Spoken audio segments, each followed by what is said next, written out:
ही पुरवठ्याची रेषा आहे आणि याच्यात डोंगरातलं जे जंगल आहे त्याच्यातली ही लाकडं नदी आपल्यासोबत वाहून आणते।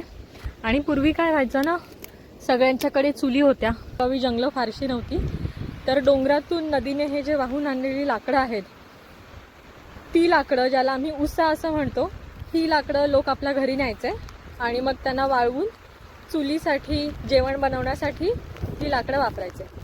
आणि पूर्वी माझे बाबा मला सांगतात की पूर्वी काय व्हायचं, जंगलातून अशी जी ही लाकडं नदीसोबत वाहून यायची, तर ती लाकडं रात्री घरी नेली ना की ती रात्री चमकायची, जसे आपले काजवे चमकतात तशी ही लाकडं चमकायची।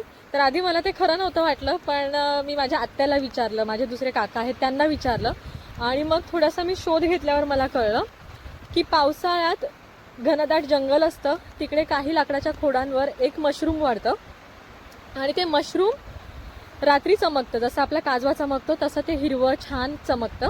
आणि मग तीच लाकडं नदीसोबत वाहून आली आणि मग ती लाकडं जर समजा घरी आपण सरपणासाठी नेली तर ती रात्री चमकायची। सध्या तरी मला तसं काही दिसलं नाहीये, जर मला कधी तसं काही दिसलं तर त्यावर सुद्धा मी व्हिडिओ बनवेन।